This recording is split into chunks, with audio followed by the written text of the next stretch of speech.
خير إن شاء الله. الحمد لله. الحمد لله كله بقدر. الحمد لله على كل حال. أي والله الحمد. أيوة. إنما يوفى الصابرون أجرهم بغير حساب. الحمد لله. إن شاء الله نرزقهم الصبر. اللهم آمين.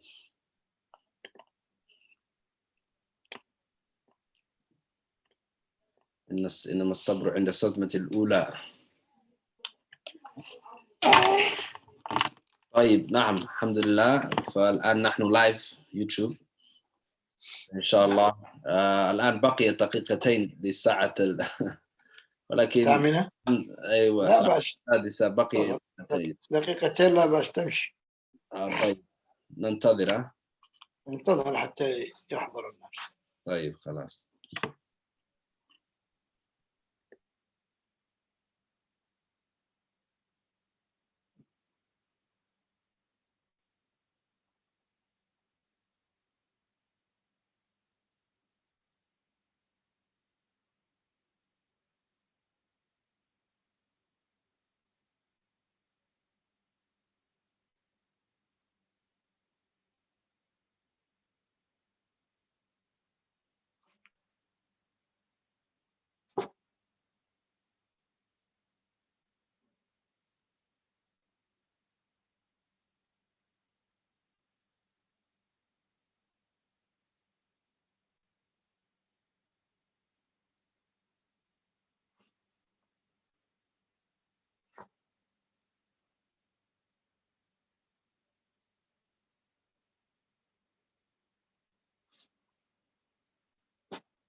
طيب جزاك الله خير شيخنا. نبدأ إن شاء الله من فضلك. بسم الله. بسم الله. تفضل.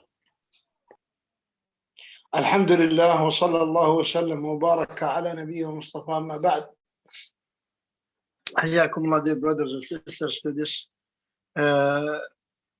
14th session of dhikr or of Q&A in Ramadan. This year 1441 of the Hijrah calendar, corresponding the 2020 of the Western calendar. And inshallah we begin the questions. Bismillah, tafaddal.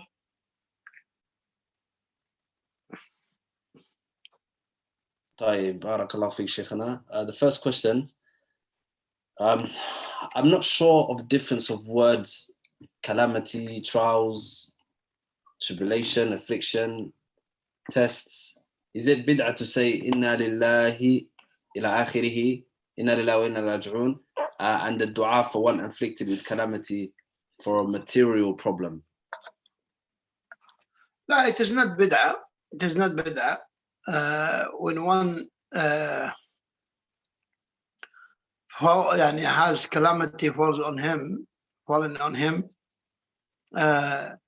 he say حسبنا الله ونعم الوكيل, or he can say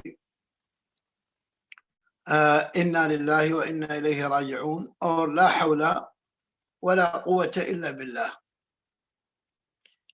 And the best of these is if the calamity is something as they say of nature, yani sickness or collapse of building or something like that, he says, uh,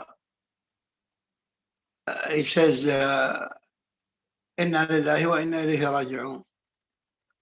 When it is something of enemies, he can say Hasbunallah wa ni'mal wakeel. As Allah subhanahu wa ta'ala said that those who the people told him that the people have gathered to fight you or to kill you, he said Hasbunallah wa ni'mal wakeel. Hasbunallah wa ni'mal wakeel. But if it is natural calamities, he can say لا حول ولا قوة إلا بالله, meaning we have no power or ability to do anything, but it is by Allah subhanahu wa ta'ala. Wallahu a'lam. أحسن الله إليك شيخنا بارك الله فيك. Question is asking, I've got some items with Allah's name. You got some what? You got some what? نعم عفوا. I've got some items with Allah's name. نعم, some items. written on them Allah's names. I've got some items with Allah's names on, such as ornaments, etc. How do I dispose of them, as I don't think I can burn them? But at least hide them, put them in a cupboard or somewhere. نعم والله أعلم. فاتقوا الله ما استطعتم. جزاك الله خير شيخنا. Before that, I missed a question. Is there any proof that dinosaurs exist in the Quran and Sunnah? Ask those who say that there is the dinosaurs.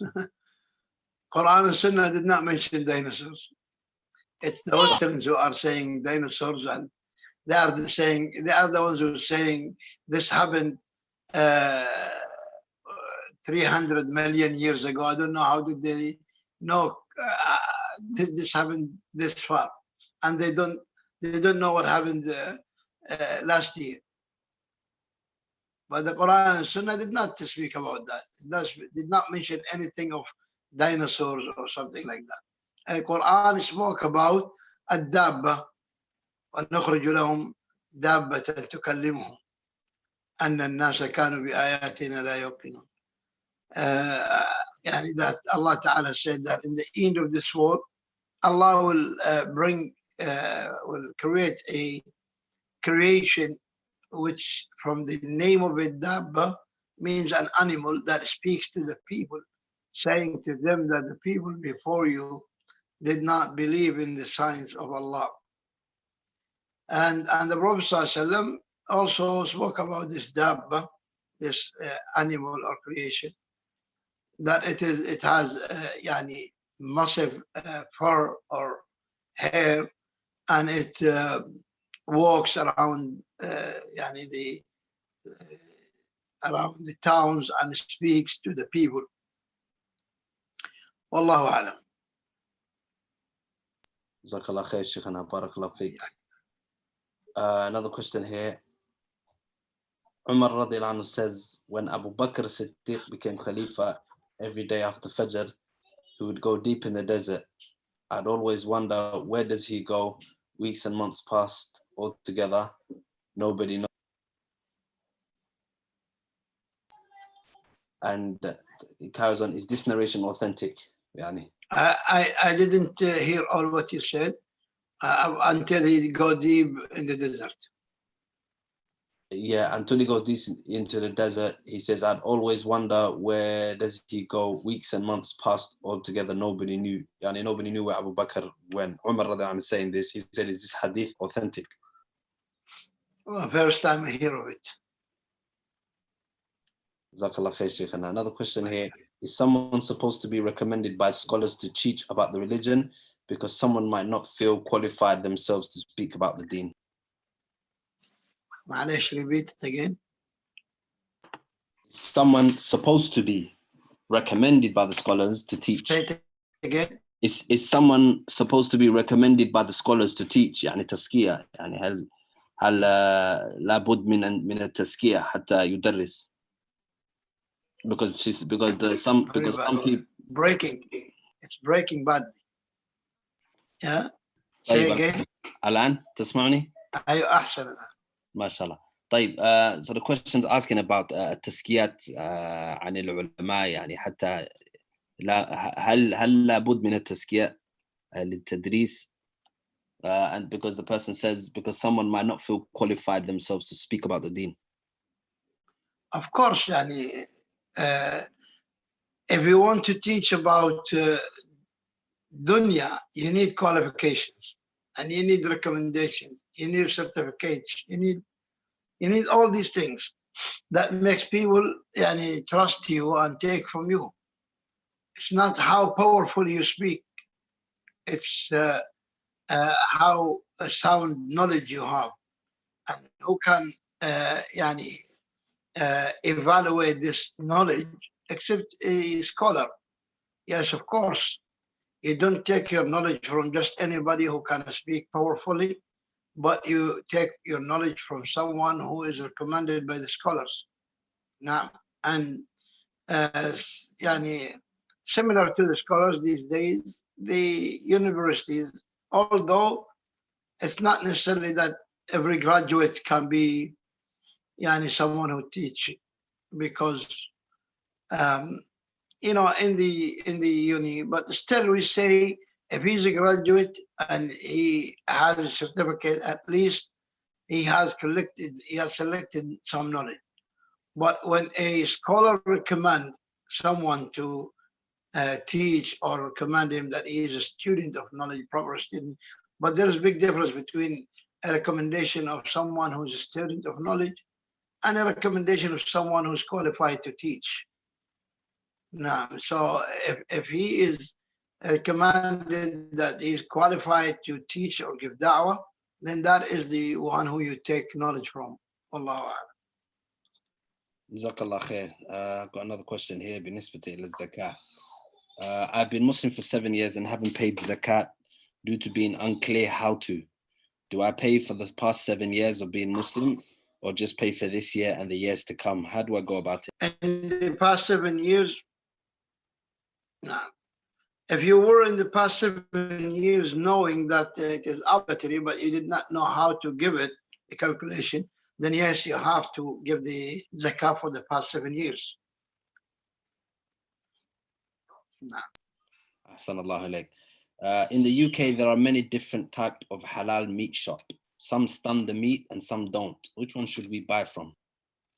Buy from the one who don't stun, the one who slaughter. Ahsanallahu alayk. Another question here. Are we allowed to eat food with white wine vinegar in it? White vinegar or white wine vinegar? White wine vinegar. White wine. If it is white vinegar, yes. But if it is white wine vinegar, I really don't know. Ahsanallahu alayk. Another question here. I asked a question yesterday regarding can we hide our tax if we are self-employed? If we hide our tax in the UK, we can claim benefits, etc. Is this permissible?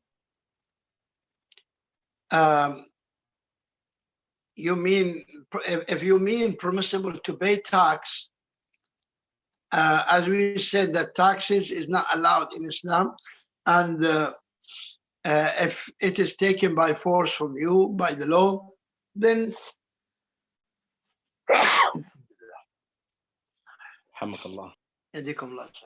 then no problem, you pay it and Allah Ta'ala replaces it for you, and you can claim only the amount you paid to take it back by the benefit or whatever yani, way, but you don't take more than what you paid. No, unless if you are in need for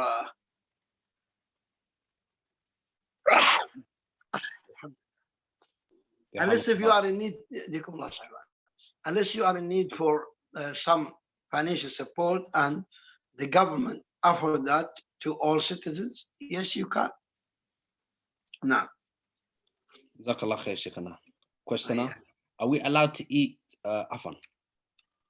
What's the difference between Qiyam al-Layl and Tahajjud? No difference.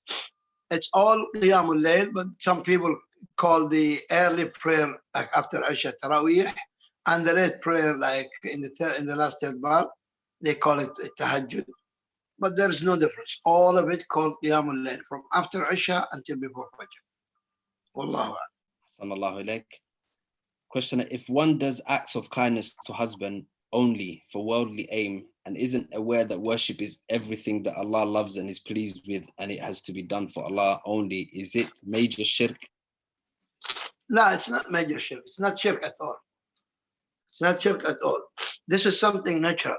Like if the wife is like if the husband is Muslim and the wife is Christian and the husband is doing it just because he loves her. That's not a shirk, not shirk. But no reward in doing that. No reward at all. Better to have the intention so that you be rewarded. Now. Jazakallah khair, Shaykhana. If someone does acts that nullify their Islam, such as mocking the deen, and they are informed of it, if they insist that they are still Muslim, are they to be given the rights of Muslim?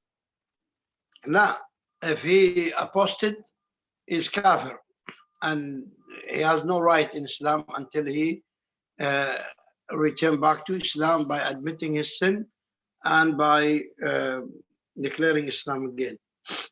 Allah. Another question, a similar question, does someone have tawbah? Can someone make tawbah for slandering the Prophet ﷺ? Every sin has tawbah.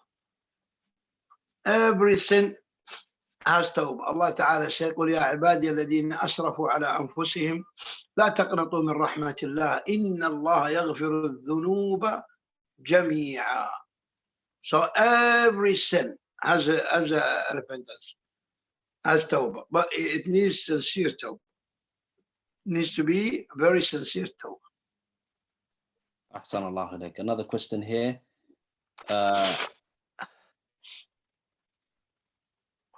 Allah Azza, hold on, لحظة.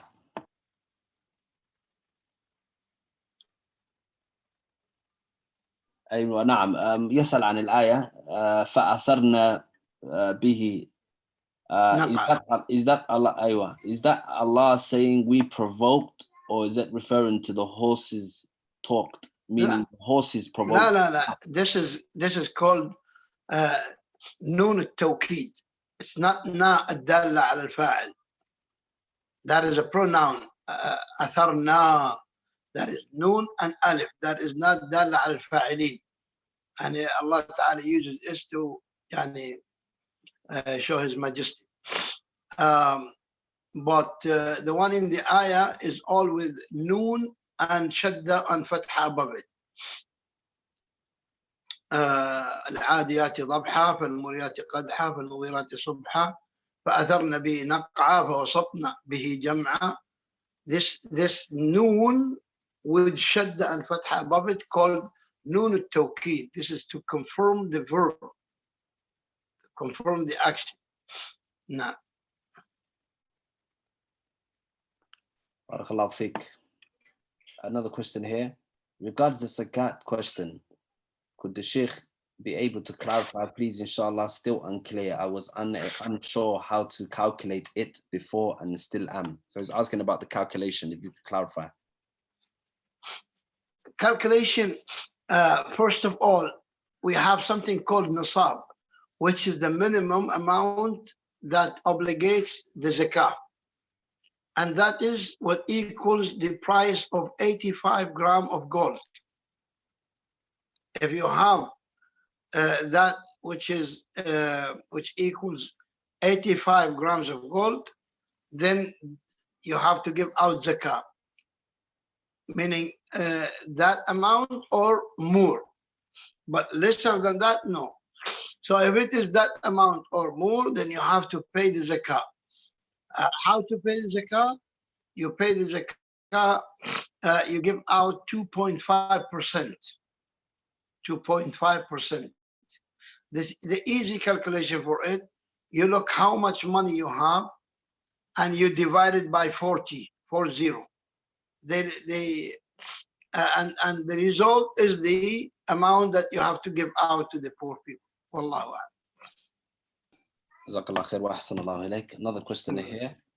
Can the Shaykh mention some Salafi scholars in Egypt that we can benefit from here in Misr? Allah, Shaykh Hassan al-Banna, Shaykh Khalid Abdul A'la, Shaykh Mohamed Saeed Sha'lan, Raslan. Yani there are number of them. These are the main ones I know. Ahsanallahu alayk wa jazakallahu khairan. Question asked, I said Khalid Abdul A'la, Abu Abdul A'la, Khalid Uthman. Khalid ibn Uthman. Another question here asks, I have missed my witr and it has become fajr. Do I still need to pray witr? Yes, you need to pray witr even after the sunrise. You pray it, but in 2 rak'at, not in single, because you missed the time for it to be 1 rak'ah. If you were praying and then the adhan, the fajr enters, you can continue as witr, as 1 rak'ah. But if you were sleeping or you were not praying, you were sitting, you were doing whatever, and then you realize that it is Fajr, then no, you cannot pray until the sun rises, and then you pray in odd number. No. Jazakallah khair, Shaykhana. Question here is asking, Shaykh, what was your routine when it came to studying the deen? What tips would you give to us regarding how to study? Yani, you want advice for you, or you want how I did? I didn't understand. Yani. The question, a bit of both, Shaykh. Question asking, what was your routine when you studied, and what tips would you give as well?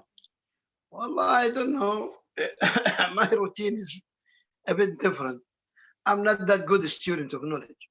I used to work as AC technician in Jeddah airport. I used to work 6 days a week, 8 hours a day. Heavy work, heavy work. And I used to work from 8 until 4 in the afternoon.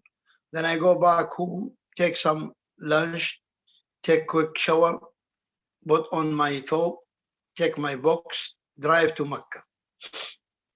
All the way, that's about 76 kilometers. I don't know how many miles it is. And I go there and join the classes of Shaykh Mohamed bin Ali Adam al-Ethiopi, Hafidhahullah. And this was going on like that for 17 years. And in between these times, and this is for 6 days a week, by the way, 6 days a week. My working days were from Saturday till Thursday, and Friday I have day off from work, but the Shaykh teaches all the week except Thursday. So I have no day off. I work as for my living from Saturday until Thursday. And then Friday and in the evening, I go to Mecca from Saturday to Wednesday.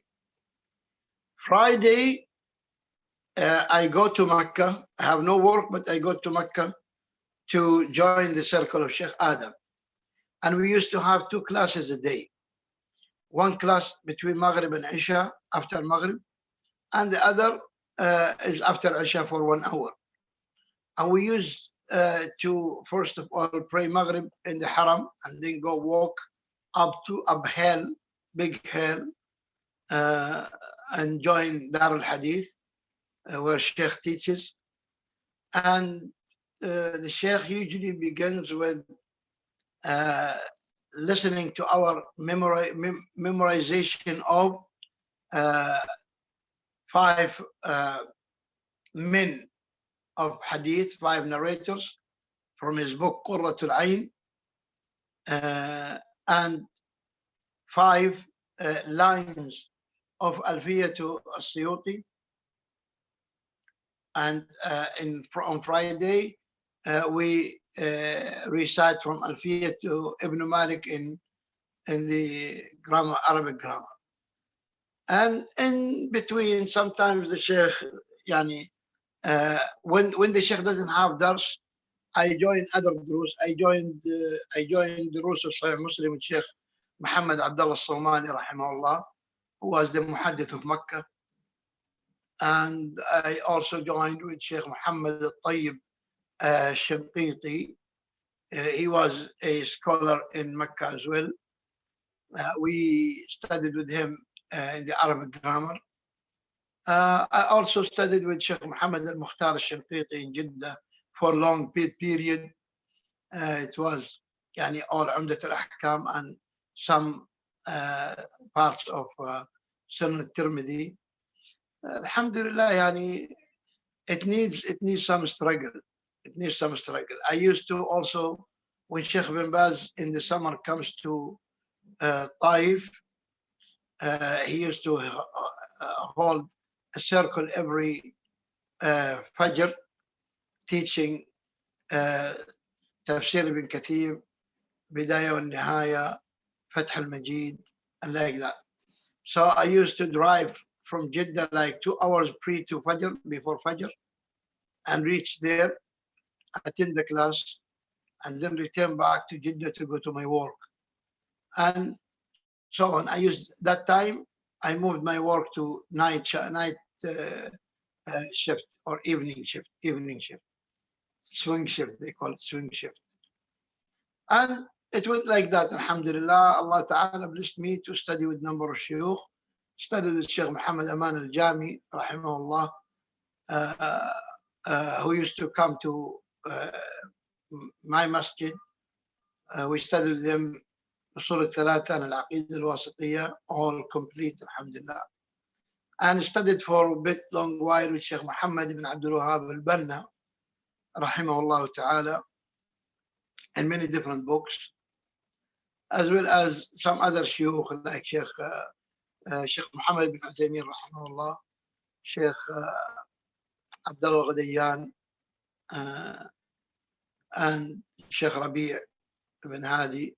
Studied with him in the book of Sharia for Ajuri, book of Fath al-Majid and Kitab al-Tawheed, and some other books. Shaykh Ahmed al-Najmi, Shaykh Zayd al-Nadkhali. It is difficult for me now to remember exactly every detail. But if you ask about yourself, because situations are different based on the student and the chances he has. Yani, you in the UK, you cannot have like these scholars. So what can you do? You do your ability. But yani, those who think that knowledge can be sought with ease, then they are wrong. They are wrong, to be honest. Let me just take this phone call, please. أحسن الله عليك. يا الله. نعم. نعم. السلام عليكم. السلام عليكم. وعليكم السلام. لا خليه بس. يا سلام.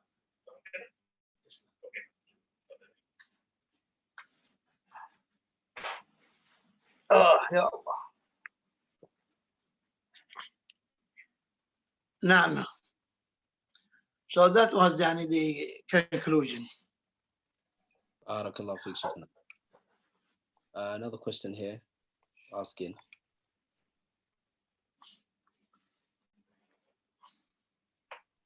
No.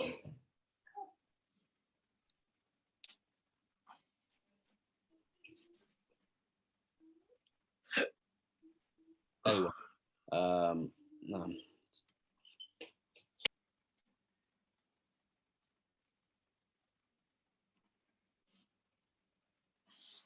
طيب كل سنة In Surah Baqarah, Prophet Ibrahim's name is written without Ya Sakina. Another surah it is written with Ya Sakina. Sakina. Naam. What's the wisdom of this? Where?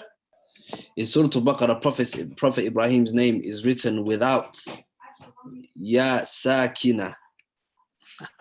I don't understand the question myself. Well, I understood, but yani, my scholars did not pay any attention to such things.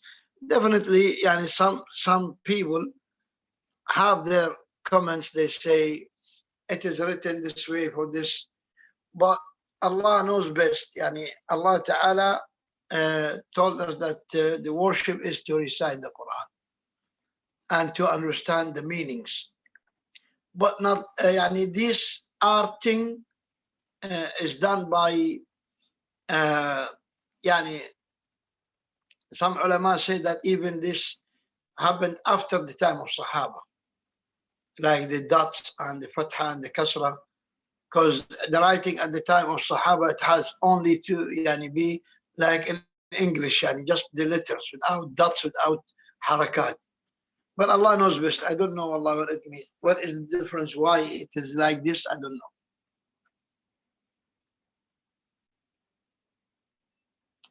Barakallahu feek, Shaykh, ahsan alayk. Another question here about being conscious in dua.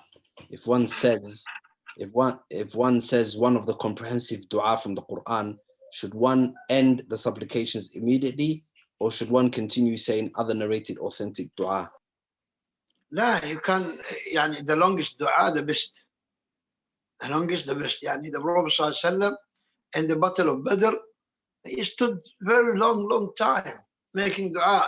Even Abu Bakr radiallahu anhu came to him when he saw the upper garment of Rasulullah dropped because Rasulullah was raising his hand so high and just focusing on dua. Abu Bakr grabbed the garment and put it on the Prophet's shoulders, and he said to him, Ya Rasulullah, enough, as Allah will definitely fulfill his promise to you. But Rasulullah didn't stop. He continued. Same in Hajj, when he used to stone the small and middle jamra, he used to stand and make dua as the same length of reciting Surah Al-Baqarah. So the longest dua you make, the better, of course. Wallahu a'lam. Jazakallah khair wa barakallahu feek. Another question he asks, a sister is asking, could you explain what is the correct way to pray Salatul Witr, as I have heard different methods and different different qunut du'as? Wallahi, there are different ways reported from the Sunnah. Like you can pray that as normal, the night prayer, 2 rak'at, 2 rak'at, 2 rak'at, like 8 rak'at, and then 2 rak'at, and one last. This is called 3 of witr. Yes, 2 with salam, and then 1 with salam. These are called the 3 rak'at of witr. And there is another narration that you pray the Salatul Layl, and when it comes to the witr, you pray them 3 together, but with one only sitting at the end. Only one tashahud, one sitting. And there is other way reported that you pray 5 rak'at altogether as witr, and no sitting except at the end. And also you pray 7 rak'at and no sitting except at the end. And then another form, 9 rak'at witr, but you sit on the 8 as first tashahud, and without salam you stand up and you bring the 9th, and then you sit for the last tashahud. These are the format that been reported about how to pray the witr. Either one is correct, inshallah. And in regard to dua al-qunut, the best is to stick to what the Prophet ﷺ taught Al-Hasan ibn Ali.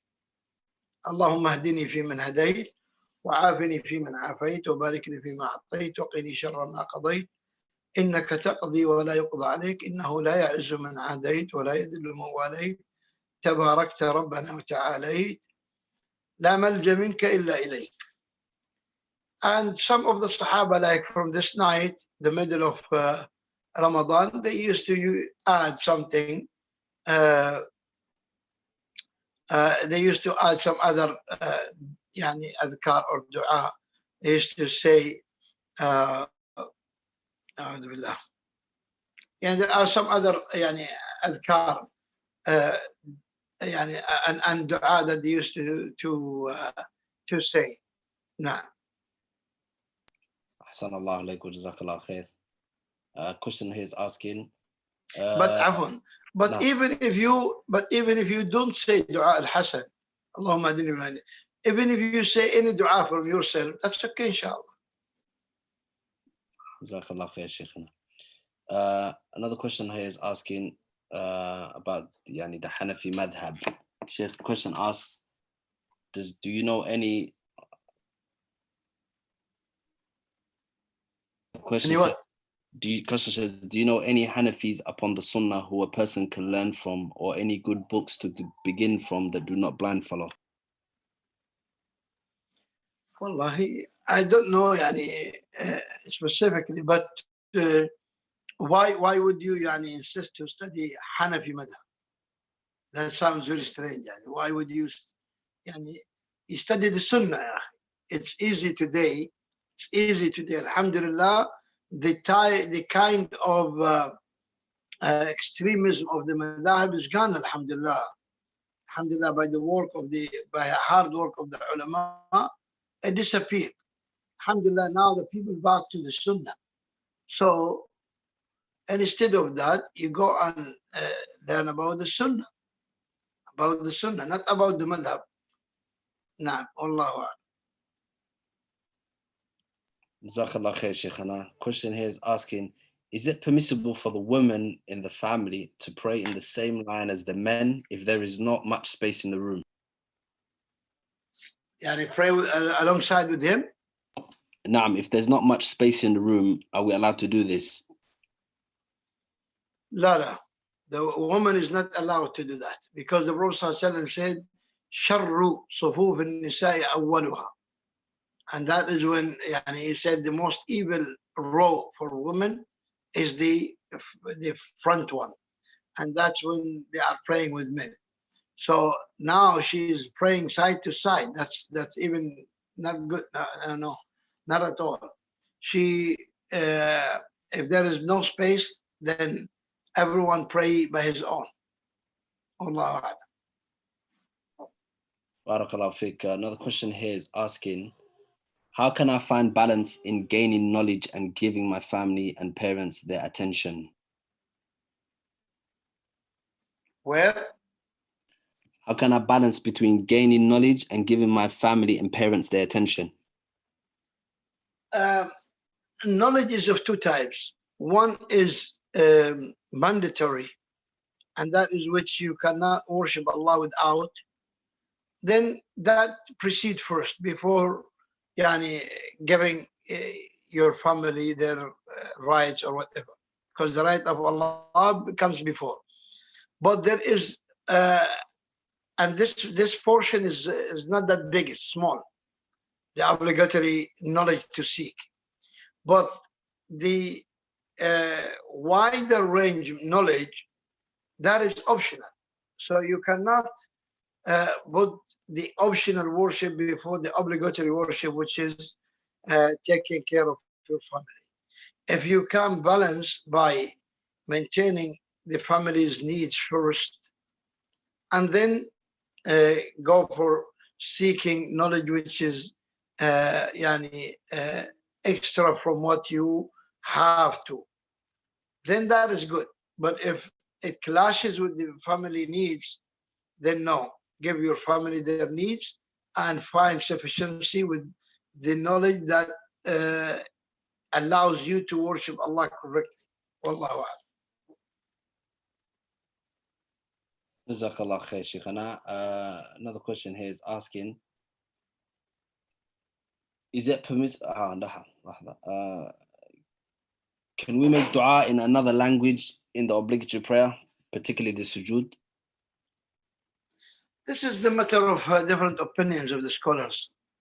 And some scholars say that dua is only to be said in Arabic, inside the salah, inside the salah. Outside the salah is no problem. But inside the salah, it got to be Arabic. And يعني alhamdulillah, there are small du'as that anyone can memorize, which collects everything good in this world and in the hereafter. The like of ربنا آتنا في الدنيا حسنة وفي الآخرة حسنة وقنا عذاب النار. Or to ask, يعني seek for forgiveness. That's يعني that can bring you everything good in dunya and akhirah. So stick to the Arabic in salah, and outside salah do as much as you can in any language. Well, but of course, as Shaykh al-Islam Taymiyyah said, one who knows Arabic, not only dua, but even normal speech, he must not use other languages. Na'am, wallahu a'lam. Barakallah feek. This question is not clear, but I assume what they're saying is, does smiling unintentionally in salah break the salah? La, smile does not break the salah. Laughing breaks the salah. No. Sorry, barakallah feek. Questions asking, is it permissible for a sister to wear shoulder bags whilst wearing jilbab? As some people say, it opposes the point of a jilbab, which is to hide the shape of the shoulders. Yes, correct. What they said is correct. Women cannot wear shoulder bag. Shoulder bag, which you mean? You mean the one or on the back or on the? No, the one they hold. The one they hold with one hand and it's sort of is hanging on one shoulder. No. That's normal. That's okay. That's okay. It's something. Yani, it's out of necessity. It's not. It's not because we cannot tell the woman all the time carry it on your hand. You know, it needs to put it on the shoulder so it gives some kind of relaxation to the hand. Wallahu a'lam.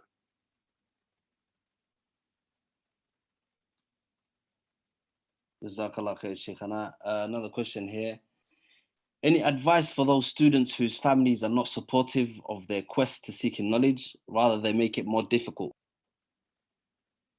Wallahi, yani, the one who Allah Ta'ala blesses by having a member of family seeking knowledge, then he should thank Allah and praise him and do his best to let this relative or this family member and seek knowledge, because he is going to be a partner with him in the reward, or he will receive similar reward because he was the cause to help this person to seek knowledge. And in future, if this person become knowledgeable and he teaches people, that one who helped him will continue to receive reward like him. So I'm wondering how yani common person Allah blesses by making one of his family members seek knowledge, and he is not happy with that, or he caused, kind of problems or inconvenience for him. That's really a big loss, So my advice is, no, please help him or her. Once they seek knowledge, alhamdulillah, we're gonna have another candle in the darkness of this dunya. May Allah Ta'ala increase them in number and bless them with sincerity and make them strong in their knowledge and in their acting and conveying this knowledge to others. Jazakallah khair. Ahsanallahu alayk. Another question here. Are Ahl al-Kitab limited to only Jews and Christians, or do other monotheistic beliefs comply? No, it's only to Jews and Christians. Ahl al-Kitab, only to Jews and Christians, as Allah subhanahu wa ta'ala said, as in Surah Al-Bayyinah. Allah ta'ala named them Ahl al-Kitab, and He said, نعم, not in Surah Al-Bayyinah, but it is Ahl al-Kitab, the Jews and Christians. أيوة نعم من سورة البينة نعم عفوا. نعم. طيب, next question here. Brother's asking about the understanding of the word Ridwan. I would like to know what it means, because sometimes it is translated as pleasure, and other times as satisfaction, and other times as approval. Approval, I don't think that it meets the correct meaning of it, but pleasure and satisfaction, yeah, it meets the meaning of it, but it's pleasure more than satisfaction, because satisfaction is the minimum level of pleasure. Pleasure is greater than satisfaction. So when you are satisfied with something, you accept it. But when you are pleased with it, then you are happy of it. You like it. And Ridwan means pleasure, as Allah subhanahu wa ta'ala said, وَرِضْوَانٌ مِّنَ اللَّهِ أَكْبَرُ. And in the Hadith Qudsi, Allah ta'ala said to the people of the Jannah, أَحِلُّ عَلَيْكُمْ رِضْوَانِي فَلَا أَغْضَبُ أَبَدًا فَلَا أَسْخَطُ عَلَيْكُمْ أَبَدًا. بارك الله فيك. لعلك تترجم هذا الحديث الأخير. أحسن الله عليك حتى يسمعوا التعبيرون إن شاء الله. نعم, as in the Hadith that Allah Ta'ala said that in the day of resurrection, when people of Jannah is in the Jannah and people of the fire are in the fire, Allah Ta'ala says to the people of the Jannah, I promised you that I will bestow my Ridwan upon you, so I won't be unpleased with you. So I provided you my pleasure. Now, Wallahu a'lam, and maybe we end up with this. Allah yahfadhuk wa barik feek. Allah يبارك فيك. نستعد للصلاة الآن. We get ready for Isha prayer. لا بأس إن شاء الله. الله يوفق. حفظكم الله وبارك فيكم. وصلى الله على نبينا محمد وعلى آله وصحبه. السلام عليكم ورحمة الله وبركاته. عليكم السلام ورحمة الله وبركاته. Brothers and sisters, Jazakallah khair. There you have it. We end with that. For those who don't have their questions answered, I see a couple questions that have gone unanswered. So tomorrow we do continue again, same time. So you can return tomorrow with your questions. Barakallahu feekum. Wassalamu alaikum wa rahmatullahi wa barakatuh.